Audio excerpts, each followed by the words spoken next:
ahí justo se están sumando. Ahí está. Bueno, tienen 32 años, disculpe doctor, le digo la edad, así que, y bueno, nació en Guruzucuatía, correntino, reside actualmente en la Ciudad Autónoma de Buenos Aires y su formación es médico cardiólogo universitario en Buenos Aires y que reside, y su residencia la realizó en el Hospital Español de Buenos Aires.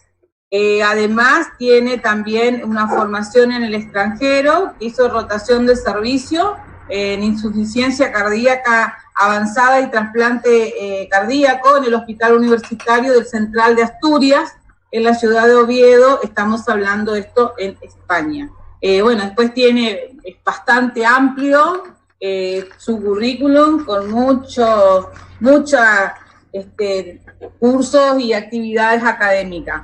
Bueno, y hoy el doctor, acá tenemos, todos somos abogados, con Néstor, que es de Prensa, de la Parroquia Todos Somos Abogados, y ya por respeto y para empezar, aparte para aprovecharlo al máximo, el doctor nos va a hablar un poco de cómo incide en la parte cardio y por sobre todo con temas de hipertensión, el tema de COVID. Qué tan serio es y cómo realmente afecta, y por sobre todas las cosas que es algo nuevo, desconocido. Si bien nosotros nunca tuvimos la parte abrasiva de como tienen en otras localidades, tampoco lo vamos a tomar, como decía nuestro vecino hermano acá, país Brasil, Bolsonaro, una gripecilla, pero sabemos que un virus, y al virus algo de respeto y bastantes cuidados tenemos que tener. Adelante, doctor Vasconcel, todo suyo. Bueno, gracias por la introducción. Necesito que me dejen compartir la presentación. Bueno, acá ya le voy a... Espere que están en espera acá dos, que ya le voy a admitir. Sí. Admitir a Jessica y admitir a Viviana. Ahí está. Y ahora tengo que compartir pantalla. Ahí, doctor. Ahí. No, ahí todavía no. Ahí sí. Ahí sí. No, pasa que ahí puso usted compartir. Recuerde que usted tiene que darle la posibilidad de que esa persona pueda compartir la pantalla de la computadora de él. A ver. Ya te doy, doctor. Está bien, ahí. A ver, ya te doy. Para. Permitir grabar, permitir. Acá está. A ver, acá. Hay 4 personas que están en sala de espera para admitir a todos. Ahí le admití a todos, porque estaban en espera. Bien. No veo. Ahí se están sumando. Permiso, doctor, Sí. Oye, ¿es popular nuestro Zoom, doctora? Sí. A ver acá. A ver acá. Yo tengo que ir a la tuya y acá ir a compartir. Ya te pongo. Acá sigo admitiendo a todos, porque una vez que empezás, para que nadie se pierda. A ver ahí. Admitir a todos. ¿Están todos ya? A ver, el doctor Vasconcel, acá. Espera, un cachito. Bueno. Acá me voy yo. Acá.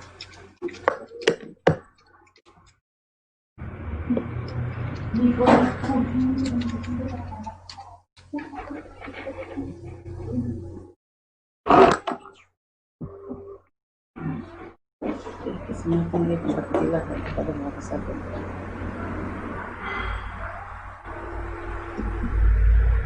Es Mauro Vasconcelos. Acá estoy buscando con todo. Hay un perro. ¿El de Gabriel? Sí, compartir. Compartir. Va a pasar video. Sí.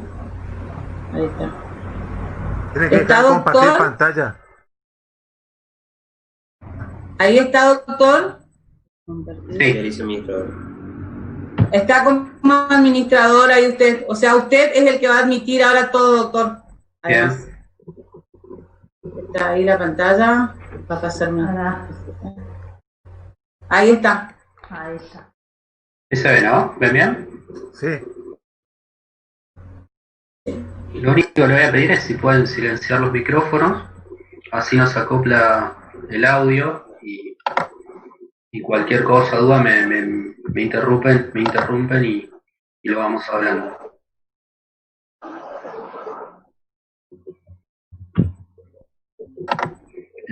¿Arranco?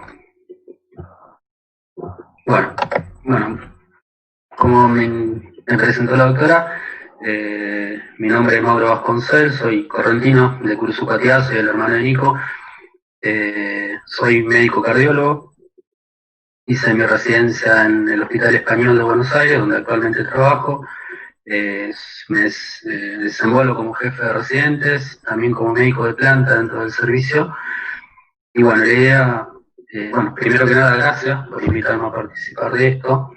Creo que una de nuestras funciones como médico también es transmitir un poco a la sociedad sobre todo este tipo de cuestiones y tratar de hacerlo lo más simplificado posible para que se entienda también, ¿no es cierto?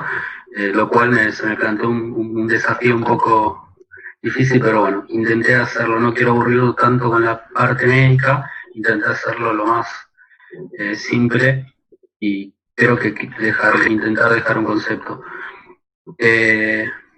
Puse este fondo para empezar, para que veamos realmente la gravedad de lo que está pasando. Como dijo la doctora hoy, creo que cuando empezó esto, me incluyo, pensamos que era una simple gripe, como la gripe A o la H1N1, y que no tenía mayor repercusión y no había de qué asustarse. Pero la realidad es que es una enfermedad nueva, un virus nuevo, totalmente desconocido para nosotros, muy dinámico, cambia absolutamente todo el tiempo, lo que hace que nos plantea un desafío bastante importante. Y que no solamente queda un desafío para la salud, sino que también trasciende, como vemos en este mapa, trasciende fronteras, pero también trasciende fronteras en cuanto a que escapa de la salud, sino que también afecta a la economía, también afecta o implica mucho de política, que hace que esto sea difícil de manejar. Y se tomen medidas que para algunos estén bien, para otros estén mal. Hay gente que está sufriendo, hay gente con hambre, pero también hay una realidad que hay gente que se está muriendo por esta enfermedad. Bueno, el objetivo de esta charla es hablar un poco de generalidades del COVID, cómo intentar hacer una prevención de los contagios, cómo afecta cardiovascularmente, la realidad que afrontamos nosotros hoy acá en Buenos Aires. Y bueno, para empezar, el coronavirus en sí es una familia de virus, es particularmente el virus que está actualmente afectando es el SARS-CoV-2, como dije, pertenece a esta familia de coronavirus y genera una enfermedad por COVID-19, que es el famoso coronavirus que estamos afrontando ahora. Este es un virus que está presente en animales y en humanos, afectando de forma diferente. Hasta el día de hoy hasta este tiempo se conocían 6 tipos de virus que formaban parte de esta familia, 4 eran comunes, generaban infecciones comunes, más de un resfrío, nada más que eso, y después hay 2 tipos que afectaron a los animales pero evolucionaron y llegaron a infectar a humanos. Uno fue un brote que se dio más o menos en 2002, 2003 en Asia, en el cual hubo 8.000 casos aproximadamente, una mortalidad casi del 10%. Después en 2012 en Medio Oriente, un virus de similar características, también generó un brote con 2.400 casos, o sea que ni bien salió se lo pudo controlar. Y actualmente, más o menos desde fin de año, nos encontramos con este virus, que es una cepa que no estaba identificada previamente en humanos, con lo cual, como dije hoy, plantea o se nos presenta un desafío, ya que recién lo estamos conociendo. Esta infección puede ir de un simple resfrío, o en realidad el espectro clínico de esta infección es de pacientes asintomáticos, que puede evolucionar a un simple resfrío o a una enfermedad respiratoria más grave y generar insuficiencia respiratoria, neumonía, y bueno, como lo sabemos, la muerte. Remarco esto acá, lo de que necesita este receptor, que es la enzima convertidora de angiotensina 2, para ingresar a la célula humana, que es este cosito que está acá. Lo remarco porque salió cuando recién empezó a surgir esta enfermedad el uso de una medicación que es enalapril o Lotrial, que es de uso común para la hipertensión arterial, que lo que hace es inhibir justamente este receptor, y se decía que podía hacer o que podía afectar o empeorar el pronóstico de este paciente. Lo remarqué justamente por eso, para que en realidad las diferentes sociedades científicas desmienten eso, sino que al contrario, podía llegar a tener cierto efecto beneficioso. Haciendo un poco una línea de tiempo como para ubicarnos de que surgió el virus hasta el día de hoy, como para entender también un poco de esta cuestión, tenemos que este virus aparece más o menos a mediados de diciembre en China, en Wuhan, que es una provincia que está más o menos a 100 kilómetros de Beijing, con 11 millones de habitantes, que lo que tiene es un mercado de animales, murciélagos, ratas, víboras, etc. Y que se cree que a partir de ahí se generó el contagio, que mutó ese virus y se generó el contagio del animal al humano. Más o menos el 31 de diciembre se informa a la Organización Mundial de la Salud de que había una enfermedad nueva, un virus nuevo desconocido, que tenía características similares a los virus que generan insuficiencia respiratoria y que generaban neumonía. Espérenme que...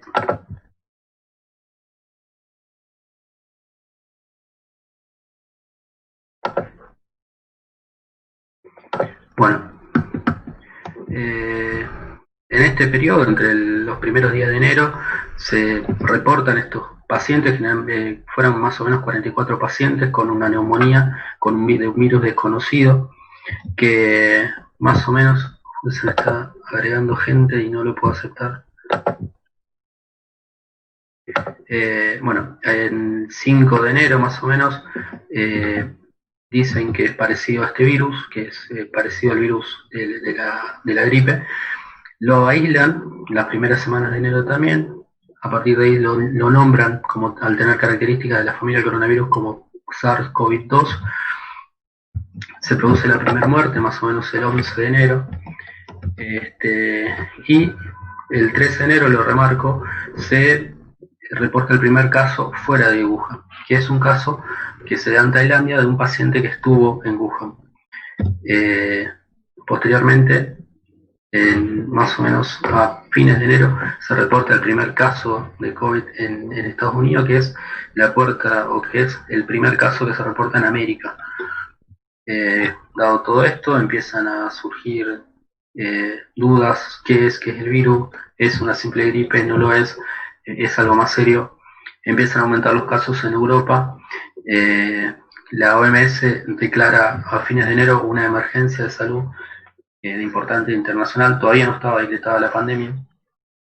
Empiezan a aumentar los casos de forma exponencial en Italia, en España, y se empieza a aumentar también la mortalidad.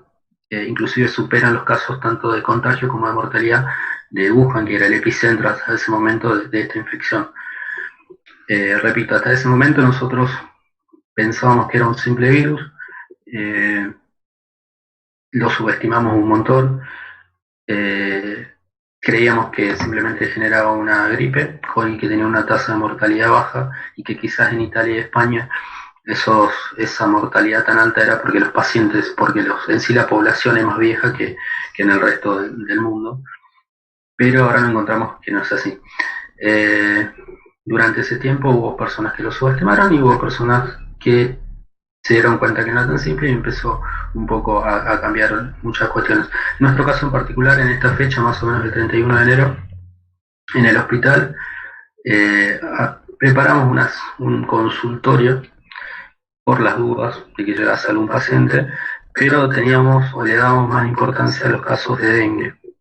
Decíamos de que sí hay virus o se habla de un virus a nivel mundial, pero que no nos olvidemos los casos de dengue y nos preocupaba más eso en ese momento, ¿no? En Argentina tomó mayor relevancia el COVID el 3 de marzo, que fue cuando se da el primer caso, que es un hombre de 43 años que había estado en Italia. Después, el 7 de enero, se produce la primera muerte, ahí al cerquita, o sea, los primeros días, o sea, desde el primer contagio a los 3-4 días, era otro hombre, también de 65, que volvió de Francia. Hasta ahí teníamos más o menos 4 o 5 casos, todos importados, es decir, casos que venían desde Europa, que era en ese momento el foco epidemiológico. El 11 de marzo la OMS declara declara el coronavirus como una pandemia, y acá en Argentina el 3, a partir de esta declaración, ya con 31 casos, 3 de los cuales eran de contacto local. Eso quiere decir de que hay personas de acá de Argentina que se contagiaron a estar en contacto con una persona que importó o que se contagió el virus en Europa.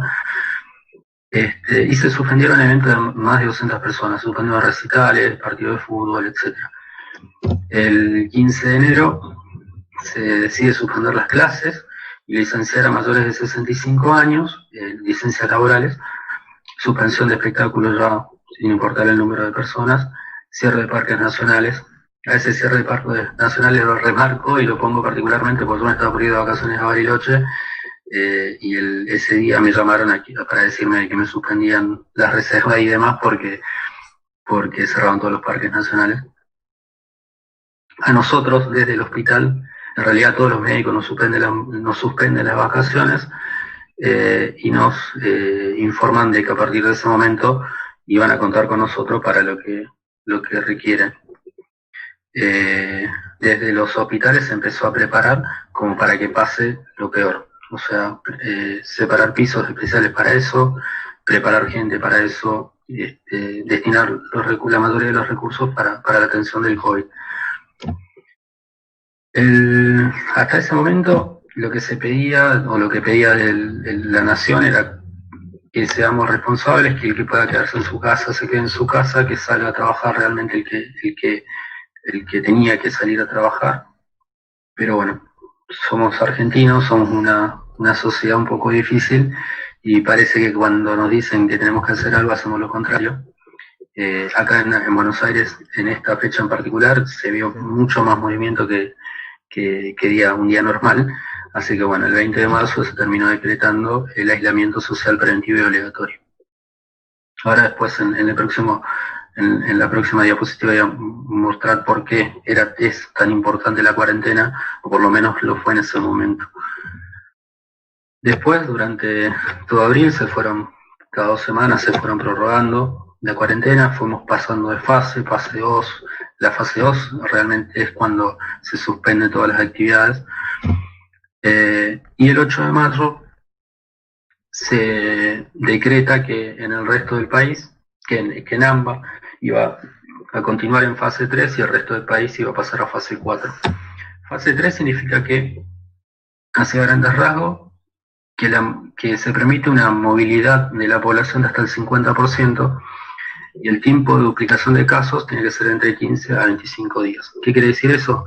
De que un número de casos, o sea, una determinada cantidad de casos, tiene que pasar por lo menos 15 a 25 días para que se duplique. Es decir, si yo tengo 10 casos, recién se puede multiplicar a 20 entre 15 a 25 días.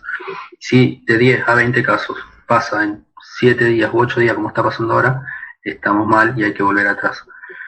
Y la fase 4, ya la movilidad es un poco más permitida, hasta el 75% de la población, y el tiempo de duplicación de casos tiene que ser mayor a 25, que es lo que pasó en el resto del país. El 14 de mayo, acá en Capital, en realidad en Capital y provincia, todo lo que es el conurbano, aumenta el contagio en los barrios populares, y eso conllevó a un aumento en la aceleración de la velocidad de casos. Eso quiere decir que veníamos manteniendo un promedio de casos más o menos entre 100 y 120, y de golpe, una vez que entró a los barrios populares, casi lo duplicamos, triplicamos, quintuplicamos prácticamente. Ahora estamos cercanos a 600, entre 600 y 700 casos. Y el 24 de abril, bueno, una nueva prórroga de la cuarentena. ¿Por qué remarco todos estos hechos? Porque es lo que nos van a explicar un poco todos estos gráficos. Desde el primer día, desde el primer caso o del primer contagio acá en Argentina, hasta más o menos el 5 de mayo, que fue cuando aumentaron acá, que fue cuando se dio este cambio de fase en el resto del país, veníamos manejando un promedio entre 100 y 120 casos, como dije hoy. El objetivo, hasta ese momento hablábamos que el objetivo de la cuarentena se había cumplido. ¿Cuál era el objetivo de la cuarentena? Era mantener lo más chata posible la curva, es decir, aplanar la curva, el famoso aplanar la curva. Eso quiere decir quería decir de que buscamos que este pico que lo estamos viendo ahora se dé lo más tarde posible, mantener una determinada cantidad de contagios para preparar los sistemas de salud para que cuando se dé este pico, que es lo que estamos viendo ahora, no colapse, ¿sí? Entonces, durante estos 2 meses, del 3 de marzo, en realidad mucho antes, hasta el 5 de mayo, se pasaron 2 meses, se aumentó el número de camas destinado para atención de pacientes COVID, se aumentó el número de camas en unidad en terapia intensiva, se aumentó o se capacitó a los médicos para prepararse para manejar estos casos, ¿no? También sirvió esta cuarentena para disminuir la tasa de contagios en todas las provincias y controlarlo. Obviamente en Buenos Aires es la puerta de entrada para Argentina, con lo cual, como se imaginarán, los casos por contacto local, es decir, los contagios y demás, aumentaron en esta región de forma exponencial en comparación con el resto del país. El caso similar, se podría decir, es el de Chaco, donde a partir de 2 personas la provincia es una de las más afectadas actualmente. Si bien ahora está controlado, en su momento yo creo que también por un poco de desconocimiento y por falta de manejo de este tipo de pacientes y por subestimarlo también, se dio se dio la cantidad de contagiados que tiene. Y después el resto de la provincia lo pudo controlar.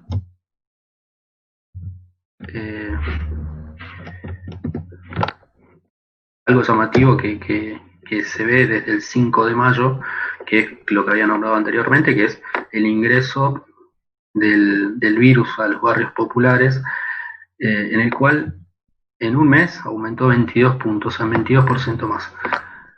Actualmente el 90% de los casos que se reportan diariamente de coronavirus, el 90% son del AMBA, de Capital Federal y del conurbano.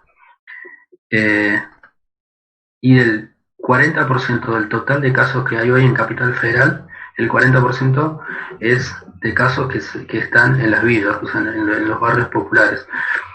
Pero, si queremos verle un poco el lado bueno de eso, es que la mortalidad no subió de forma significativa en comparación con el aumento de casos. Al contrario, sino que bajó. Hasta este punto nosotros teníamos una mortalidad aproximadamente del 6% a nivel nacional, y en Buenos Aires un poquito menos, y actualmente tenemos una mortalidad del 4%, es decir, subieron los casos, pero la curva de la mortalidad se mantiene baja. Que es lo que se ve acá, ¿no? En negro está la curva de mortalidad y en rojo la curva de contagiados, ¿sí? Se ve claramente cómo se separaron, y eso dentro de todo es algo bueno. Me siguen hasta ahí, ¿no? Voy bien. Bueno.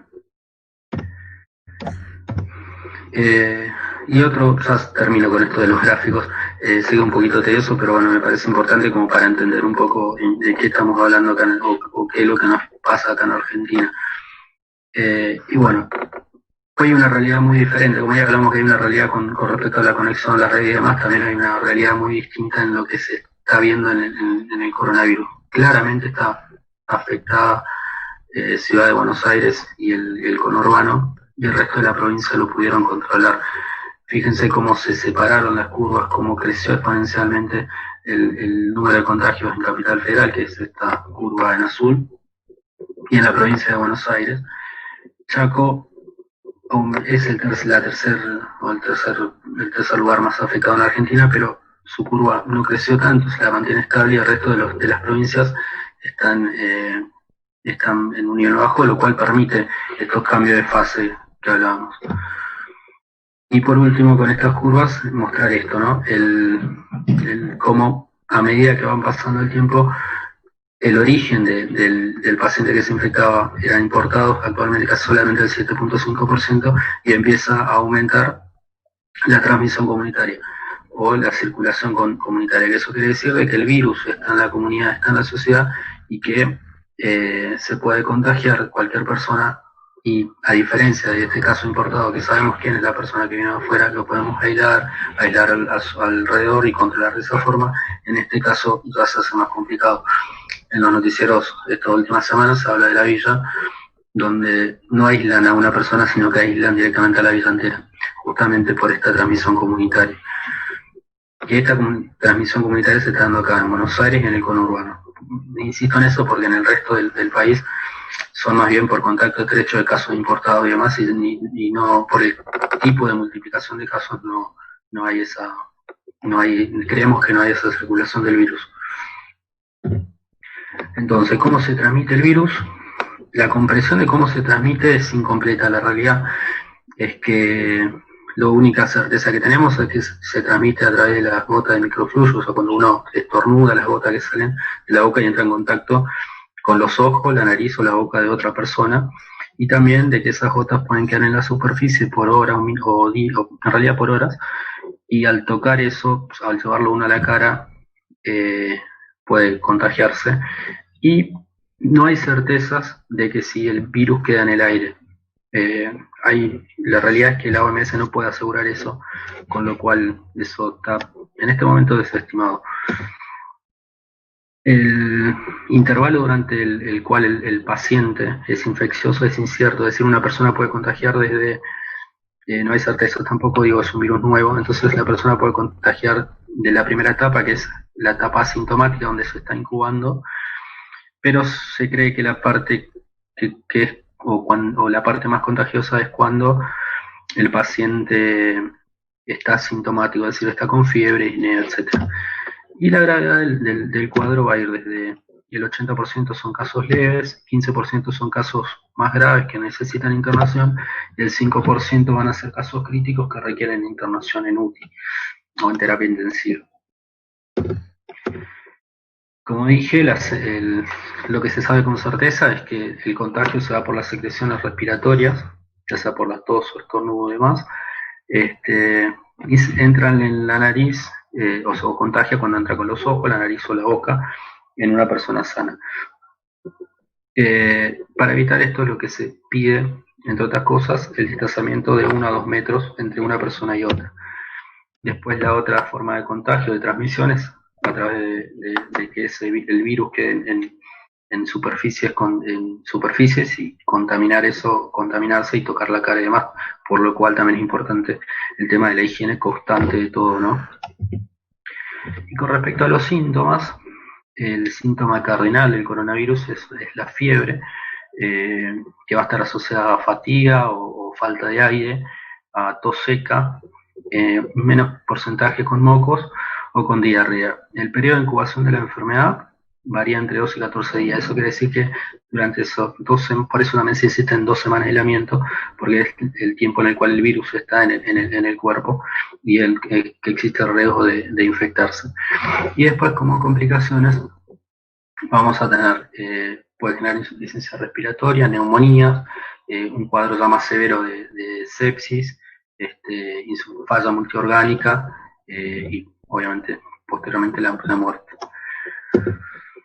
Con respecto a la prevención, lo más importante siempre es la higiene de manos. O sea, fíjense que no estamos hablando de medidas extraordinarias, sino son medidas que deberíamos llevar a cabo todos los días de hace mucho tiempo, no ahora solamente en la pandemia, en el cual, como digo, lo más importante es lavarse la mano con agua con jabón, o también con alcohol en gel, igual no hay como el agua y el jabón. Otra medida de prevención puede ser cubrirse al toser o estornudar con el codo flexionado o con un pañuelo y posteriormente ese pañuelo tirarlo a la basura. Ante cualquier síntoma, fiebre, tos y demás, concurrir al médico o consultar en realidad, evitar lugares concurridos y cerrados, mantener un distanciamiento social de 1 a 2 metros, como dije hoy, y evitar el consumo de animales poco crudos o poco cocidos, animales crudos o poco cocidos, perdón. Y actualmente lo que pedimos es el uso del tapaboca o del barbijo o la mascarilla, que el objetivo de eso es reducir la emisión de estas gotas por parte de la persona infectada, esté asintomática o sintomática, y evitar el ingreso en una persona sana. Entonces, si nosotros tenemos una persona que está infectada sin barbijo y nosotros estamos sin barbijo, la probabilidad de infectarnos es muy alta, mayor al 90%. Si nosotros tenemos barbijo, sigue siendo alta la probabilidad, cercana al 70%. Si la persona infectada tiene barbijo, disminuye esa probabilidad casi un 5%, y si ambas personas, o sea, tanto el infectado como el no infectado tiene barbijo, esa probabilidad baja casi o es menor al 1.5%. Vamos a quedarnos sin tiempo, de que me está avisando que nos queda menos de 1 minuto. No sé, ¿le parece? Salimos y volvemos a entrar a la misma sala.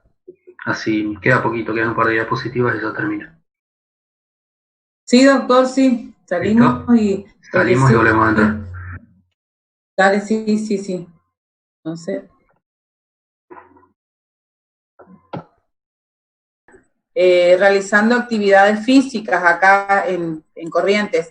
Y sí. El problema se suscitaba con el tema del tapabocas, donde para las caminatas, bueno, es tolerable, pero después para ejercicios de alto impacto o, por ejemplo, correr para aquellos deportistas, les está ocasionando alguna dificultad, por supuesto, pero sobre todo para respirar. Mira, la realidad es que es un problema el tema del tapabocas y el ejercicio físico. Inclusive nosotros en el hospital tenemos que estar todo el día con barbijos, e inclusive usar los barbijos que son más impermeables, que son los famosos 3M, y la realidad es que se hace complicado. Subir una escalera, más allá de nuestro estado físico, subir una escalera ayer estuvimos reanimando un paciente con los 2 barbijos, y la verdad que uno se agota primero muy rápido, le falta el aire muy rápido, así que cualquier tipo de actividad física donde se demande un gran esfuerzo, con el barbijo es imposible realizarlo. Lo que la OMS recomienda actualmente, o sea, la Organización Mundial de la Salud, lo que recomienda es el aislamiento, ¿no? No el aislamiento, sino el distanciamiento social. Y en el caso, por ejemplo, de caminatas, salir a correr y demás, hacerlo solo o a lo sumo con otra persona, separado de 1 o 2 metros. Con eso, la probabilidad de contagio disminuye muchísimo. Después, hacer actividad física leve, con barbijo, o sea, que no generan un impacto, como usted dijo, caminar o hacer gimnasia, más no genera. Evitar aquellos ejercicios que generen mayor demanda de oxígeno, y también tener mucha precaución pacientes con problemas respiratorios, pacientes tabaquistas, EPOC, asmáticos, porque podría terminar puede terminar siendo más perjudicial. Durante el ejercicio uno requiere más oxígeno, al tener la mascarilla impide esa entrada, en realidad no es que impide la entrada de oxígeno, sino también lo que se produce es que se está inhalando el aire que se exhaló. No sé si se entiende. Uno cuando respira exhala CO2 que queda dentro de la mascarilla y cuando respira lo vuelve a inhalar, con lo cual se hace más complicado y más difícil. Sí, continúe, doctor, se van a ir, algunos están teniendo problemas para conectarse.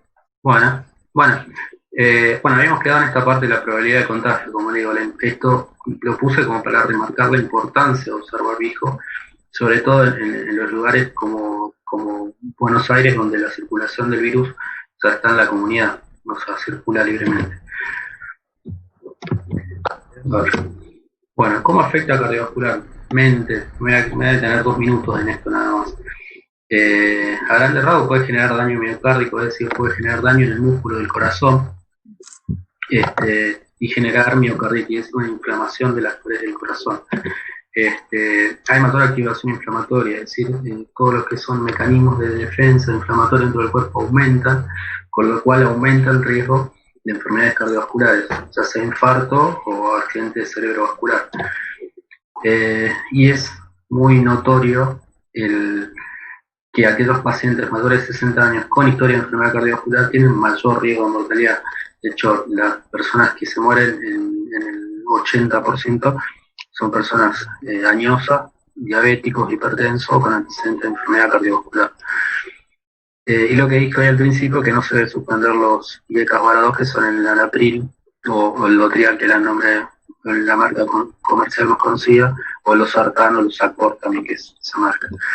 Entonces, como dije, la infección viral por todo esto que se ve acá, es un montón, que no me voy a detener a explicarlo, aumenta el riesgo de infarto, aumenta el riesgo de insuficiencia cardíaca y aumenta el riesgo de arritmia, con lo cual aumenta el riesgo cardiovascular. Pero en realidad lo que a nosotros nos está preocupando más que todo eso es esto: cómo disminuyó la consulta, cómo disminuyó la consulta médica, los procedimientos médicos, y todo eso lleva a un aumento de la mortalidad por otras causas que no es COVID. Hoy por hoy parece que todo es COVID, parece que todo es coronavirus, y nos estamos olvidando del resto de las enfermedades, con lo cual los pacientes se nos están muriendo de otra cosa, porque no consultan o porque no le damos importancia. Hoy por hoy todo lo que es cirugías programadas, procedimientos programados, disminuyeron casi en un 50%.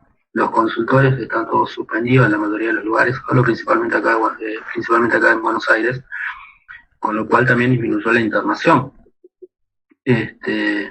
Entonces hace que pase esto. Fíjense, este es un informe que realizó la entidad que aglomera todas las clínicas privadas en Argentina, en lo cual disminuyó casi en un promedio 50% todas las consultas, cirugías, angioplastías, internación, etcétera. La Sociedad Argentina de Cardiología sacó un documento en el cual, entre otros puntos, intenta determinar cuáles son esos factores que llevan a que los pacientes o aumente esta disminución en la atención de los pacientes cardiovasculares. Una es la preocupación del paciente por consultar por miedo a contagiarse, o sea, de ir al hospital con miedo a contagiarse. Otra es la preocupación de los pacientes por tener problemas legales al movilizarse por el hospital, en tema de los controles y demás. La congelación de las agenda médicas, la suspensión de consultorios. Personal de la salud que es de riesgo para infectarse, que está licenciado, o también aquellos personales que están aislados porque estuvieran en contacto con el virus. También hay una realidad que hasta hace un tiempo, cuando recién vimos el virus, se dudaba de si hacer algunos determinados procedimientos o no por el riesgo de contagiarse, con lo cual no queda claro, y eso lleva a que se disminuya el número de realización de procedimientos. Hablo principalmente, por ejemplo, de angioplastías o cirugías cardiovasculares. Y después que instituciones médicas polivalentes, como es el caso de un hospital, desvían todos los recursos para poder contener un colapso sanitario. Eso quiere decir de que se destina tanto camas como personal médico a la atención de pacientes COVID y se queda descuidada el resto de las áreas.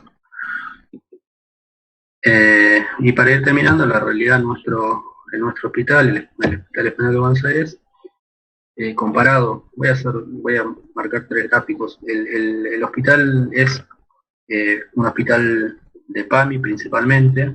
Hoy por hoy es el centro de derivación de todos los pacientes COVID positivo de PAMI de Capital Federal, con lo cual tenemos un alto flujo de pacientes con esta enfermedad. En realidad más con sospecha. Hoy también es cierto de que la definición de caso, es decir, los síntomas para decir que un paciente es sospechoso del coronavirus es muy, muy amplio. Ya casi cualquier síntoma ya es tomado como coronavirus, lo que lleva a que atendamos a todos los pacientes protegiéndonos como si el paciente tiene coronavirus.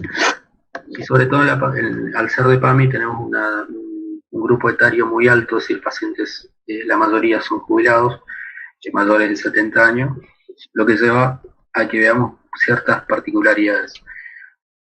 A nivel del mundo, activos de todos los casos de coronavirus en el mundo internado hay un 53%, en Argentina el 63% de los casos positivos está internado, de eso el 70% está internado en CAO. Y en el hospital, de los casos positivos que tuvimos, solamente tenemos el 53%. Este gráfico quiere decir que de los casos positivos que hay en Capital Federal, el 70% está internado. Y en nuestro hospital, de los casos positivos que tenemos en nuestro hospital, solo el 53% está internado. Hay una diferencia notoria que en los siguientes gráficos lo voy a explicar. Con respecto a la Salta, solamente nosotros podemos dar un 15% de todos los casos positivos. Y donde tenemos el problema es acá, en la mortalidad. Es decir, de todos los pacientes que dieron positivo en nuestro hospital, el 32% se murió. Y si lo comparamos con lo que pasa en Buenos Aires, en Argentina y en el mundo, la diferencia es abismal. O sea, la mortalidad hoy por hoy en Buenos Aires, en Capital Federal es del 3%, en nuestro hospital es del 32%, contra el 4% a nivel de Argentina y el 6% del mundo. Lo que quiero decir con este gráfico, es que los pacientes viejos que se infecten, o los pacientes añosos que se infecten, tienen una alta mortalidad, una alta tasa de mortalidad, por todas las comorbilidades que tienen, porque el virus es muy agresivo en este grupo de pacientes, con lo cual es ahí la importancia de cuidarlos. O sea, es ahí la importancia, por lo menos acá en Buenos Aires, de que se mantenga la cuarentena, porque, o sea, como vimos hoy, aumentó la circulación de la población y aumentó el número de casos, o sea, es directamente proporcional. Entonces, como conclusión de esto, para ir terminando, el virus es un virus nuevo, el COVID, el SARS-CoV-2 es un virus nuevo. Las características y la forma de afectación se va descubriendo día a día, lo que implica que su manejo sea muy dinámico en todos los ámbitos, no solo en el hospital o en los hospitales o en el sistema de salud, sino también en cuanto a la política, esto de extender la cuarentena, la fase 2, fase 3, etc. Es muy contagioso, se transmite de persona a persona, esa es la certeza que tenemos, con lo cual la higiene de manos, el uso de tapabocas o barbijos, el distanciamiento social y evitar las aglomeraciones son fundamentales para evitar su transmisión. Los adultos mayores con comorbilidades son los que tienen mayor riesgo de sufrir de forma más grave y el mayor riesgo de mortalidad. Nuestra función también como médicos es comunicar a la población cómo manejarse frente a diferentes problemas de salud que pueden constituir una emergencia grave, como por ejemplo el caso de enfermedades cardiovasculares. Debemos garantizar la atención de los pacientes con enfermedades cardiovasculares, o sea, por consulta telefónica, telemedicina o de forma presencial, tomando todos los recaudos, obviamente. Y no debemos postergar esos tratamientos o estudios cardiovasculares, sino realizarlos con estrictas normas de seguridad. Perdón, 2 minutos sobre lo que hablamos de la fase 5, bueno, igual ustedes lo explicaron. En realidad corriente lo que entró es una fase, yo diría 4,5. La fase 5 es cuando uno vuelve a la normalidad, en realidad una nueva normalidad, donde no hay restricciones, sino lo que se hace es que se permita la circulación tomando todos los hábitos, tanto de higiene como de cuidado, de forma constante. se permite una mayor movilidad de la población y no se le da importancia al tiempo de duplicación de casos, porque se entiende de que prácticamente es nulo o pueden haber casos esporádicos. Digo que Corrientes por ahí está en una fase 4,5 en realidad, porque si bien se liberaron bares, se liberaron gimnasios, etcétera, todavía hay lugares donde está restringido, o ciertas actividades que están restringidas, y no es todo normal. Lo que sí, este virus llegó, para mi criterio, para generar una revolución mundial, donde todos tenemos que cambiar nuestra forma de vida. Llegó para que tomemos conciencia social, para que tomemos en cuenta que la importancia del sistema de salud, también a las grandes potencias las debilitó, genera la crisis económica que va a generar a corto plazo va a ser tremenda, a nivel en Argentina ni hablar. Pero bueno, esperemos que puedan mejorar. Hasta ahora, a mi criterio, la parte sanitaria por lo menos lo están haciendo bien. No sé, no me quiero meter en la parte económica porque primero que no sé ese tema y segundo que la verdad que de grave me quedo con la parte médica. Así que bueno, nada más. Muchas gracias. No, gracias a usted, doctor. Gracias a usted. A ver si vuelvo otra vez acá. A ver, vuelvo acá con lo mío. Tengo que hacer opciones acá. Primero voy a poner esto acá, sí.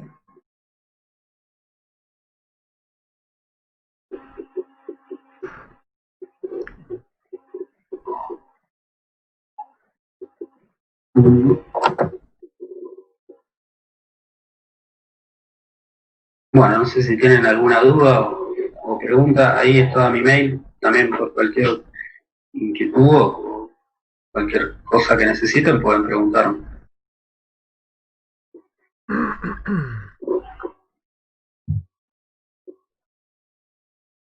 El doctor Gabriel, que tuvo algún inconveniente porque él era el que iba a hacer unas preguntitas, pero estaba con un problemita de conectividad, que es uno de los coordinadores. Sí. Nosotros, una de las preguntas fue el tema del barbijo, o del tapaboca, en caso acá, que en mi caso, como soy asmática, yo sí tengo mucha dificultad para hacer actividades físicas. Y no sé, por lo que consulté también otros. Y la verdad que otra de las cosas es que por lo que escuché y les pasó a todos en un periodo, sin ir más lejos me enteré de 2 o 3 casos que fallecieron por problemas cardíacos y porque fueron reticentes a la hora de visitar al cardiólogo y además porque no saben manejar mucho el tema de las redes y el tema de eso, personas de adultos mayores, que nosotros también tenemos una comisión de adultos mayores, y cuando consultamos a los familiares, porque eran incómodos, y el hecho de que le estén mandando todos los diagnósticos, indicaciones, por WhatsApp, y estaban acostumbrados a venir al cardiológico, a venir a estar en presencia de su médico y esa relación que hay médico-paciente, dejaron de venir para hacerse ver otras enfermedades. Es que sí, es que es lo que es lo que estamos viendo nosotros en los lugares en el interior, inclusive debe ser mayor todavía, porque lamentablemente la medicina en Argentina está centralizada.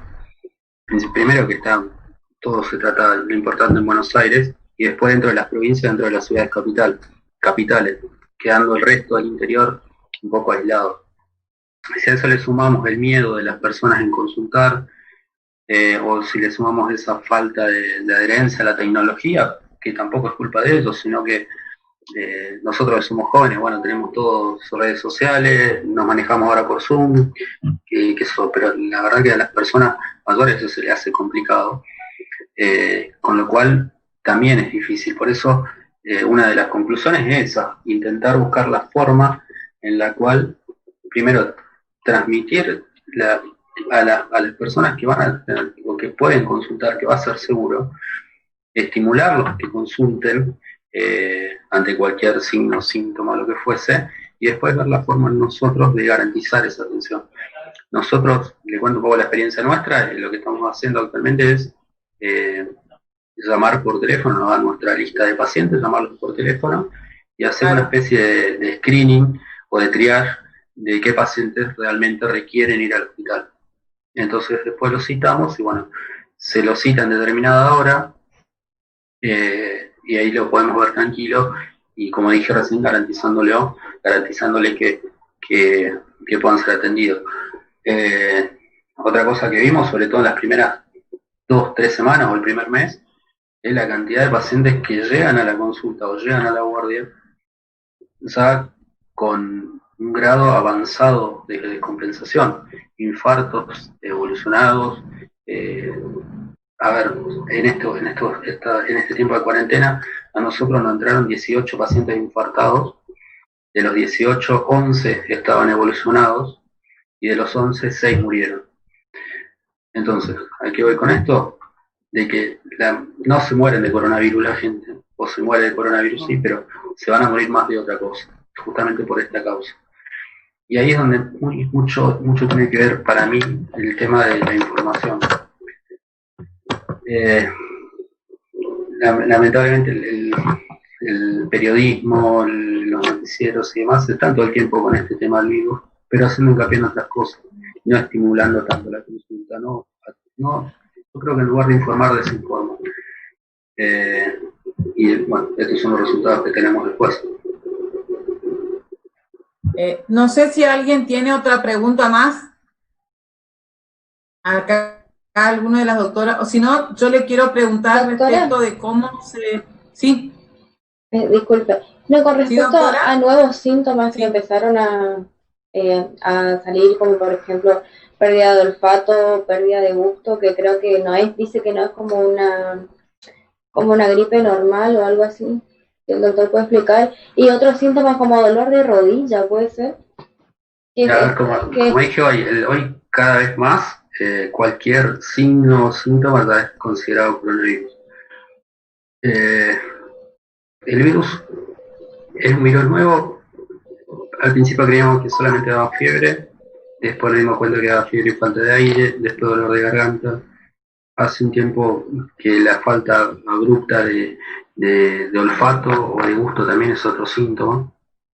La realidad no te puedo explicar bien por qué se produce la falta, pero bueno, está considerada también como un signo sugestivo de coronavirus. Pero siempre tiene que estar acompañado de fiebre, sobre todo quizás en pacientes más dañosos y demás. Bueno, podemos obviar el tema de la fiebre porque muchas veces por la desregulación térmica que tienen los automotores por ahí no hacen fiebre. Pero si en el resto de la sociedad, pacientes jóvenes y demás, tenemos que tener la fiebre más otros síntomas asociados. Puede generar, como cualquier infección viral, dolores en las articulaciones, no solo de la rodilla, del codo, de la muñeca, de la mano. Son signos o síntomas en realidad bastante inespecíficos, pero siempre, como digo, síntoma cardinal, la fiebre. Eso como tomarlo como punto base, digamos. Como punto base, exacto. Gracias, doctor. De nada. No sé si otra de los doctores más. Doctor, le comento que están lamentándose algunos que no pudieron volver a conectarse porque hay problemas en varias. La doctora Rosalía, Viviana, varios me están mandando acá. Pero Néstor, le comento, Néstor y la doctora Blanco son de la comunidad, de la parroquia Nuestra Señora de Itatí, de todo un barrio. Ellos representan ahí. Y por parte del arzobispado que también les dejaron, en el caso de Néstor, graba todo, así que nos pasa todo lo que tiene que ver, así que después las grabaciones y eso para el resto. Perfecto. Así que bueno, perfecto. Eso le comento. Igual, hay de todo, acá en el grupo hay de todas las religiones, todo. Está bien. Bueno, ahí en la última diapositiva, igual después se la paso a Nico si se las comparte. Está mi mail, así que cualquier duda o algo me escriben y no tengo problema en contestarles. Eso le íbamos a pedir, doctor, un mail para cualquier consulta o cualquier cosita por ahí que, o si después le podemos molestar por alguna otra, estamos usando, no sé si hay alguien más, doctora Blanco o doctora Roxana, no sé si me está escuchando. Yo le dejo escrito mi mail en el chat, así que... Sí. Sí, también. Sí, doctora, no sé. Yo le quiero hacer una pregunta al doctor. A mí me interesa el tema porque mencionó el tema de los animales. Científicamente, ¿hay algún tipo de resguardo, algún tipo de descubrimiento, algo científico? O porque solamente nosotros nos manejamos con las mascotas en virtud de las recomendaciones del Ministerio de Ambiente de la Nación, que son los paseos cortos, obviamente llevar la solución de hipoclorito de sodio, levantar, digamos, los epítetes del animal, pero más allá de eso, ¿hay algún tipo de estudio científico que demuestre alguna relación? Mira, el contagio, primero, el contagio de humanos a animales, hay poco demostrado, creo que hay casos aislados, comentados a nivel mundial, algunos en Estados Unidos, algunos en Europa, pero no hay nada claro, no hay ningún estudio científico tampoco que hable de eso. Como dije hoy, la transmisión es un poco, o el conocimiento de la transmisión es un poco incompleta. Yo hoy justamente leía un artículo de que, a diferencia de otros virus, como por ejemplo el virus de influenza o rinovirus, que son virus comunes que generan infecciones vía aérea superior, se transmiten o permanecen en el aire. Sin embargo, este virus parece que no. Entonces, todas las medidas en realidad que tenemos que tomar para evitar contagios entre nosotros o contagios con animales y demás, simplemente, y que están demostrados, es lavarse la mano e higienizar las zonas o las zonas o la superficie más con las cuales estamos en contacto, y evitar, que es casi imposible, tocarse la cara. Ahora con esto de Zoom y demás, yo me doy cuenta de que estamos de forma constante tocándonos la cara, es casi inevitable, pero bueno, es una de las cosas, una de las nuevas costumbres que debemos tomar. Y también el uso del barbijo. Si bien también el uso de barbijo es controversial, no está muy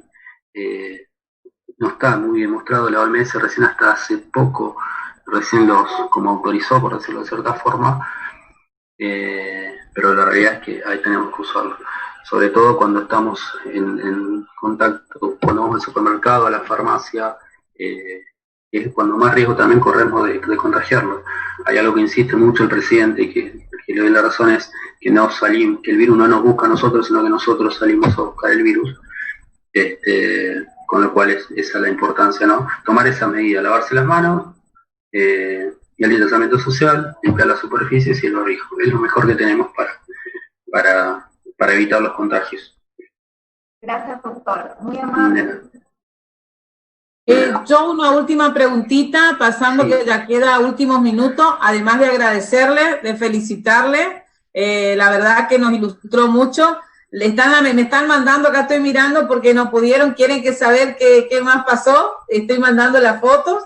Y otra cosita es que acá nosotros, como supongo también el PAMI a nivel nacional, tomó la modalidad de las recetas virtuales.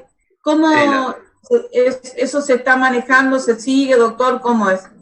Sí, actualmente nosotros trabajamos con... A ver, las recetas, PAMI trabaja con receta electrónica desde hace un par de años atrás. No hay otra forma de hacer recetas, por lo menos acá en Buenos Aires.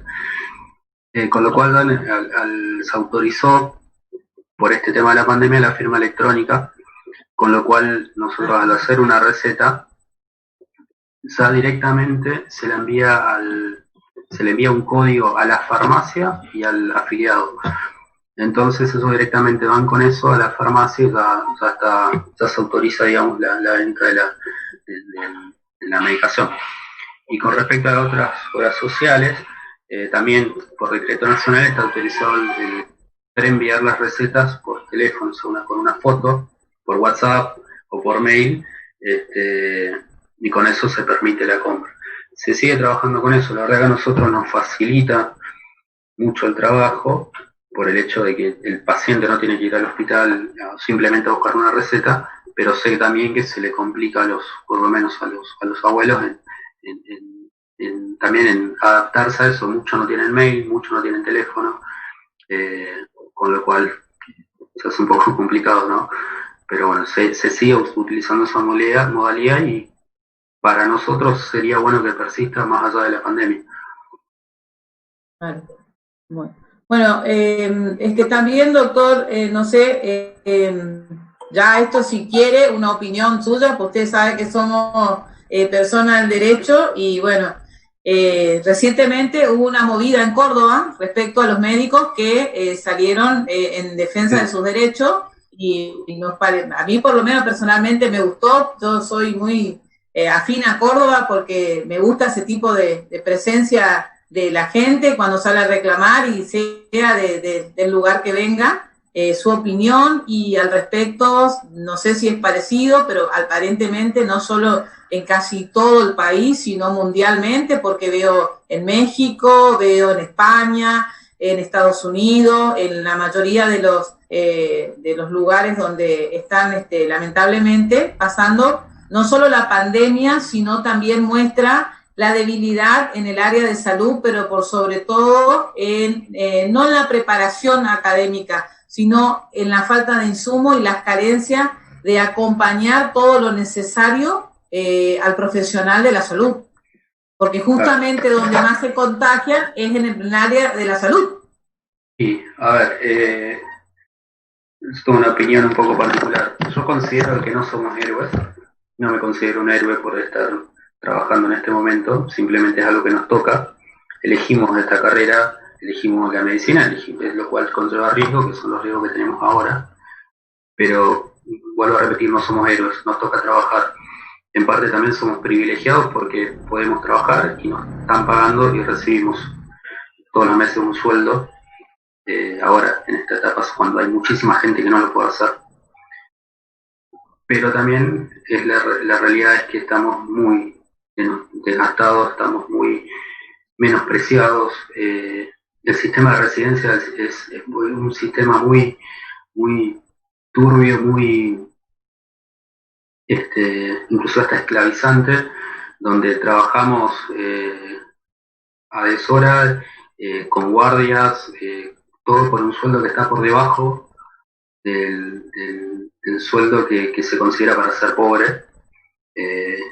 Eso acá en Capital, inclusive en el interior, inclusive mucho más, con lo cual debemos trabajar extra, hacer guardias, trabajar en varios lugares, para alcanzar un sueldo medianamente digno y vivir bien, ¿sí? Con lo cual, ahora de repente somos actores principales en esto, no solamente los médicos, sino también los enfermeros, también los bioquímicos, los camilleros, el personal administrativo. De repente tenemos cierto protagonismo en la sociedad,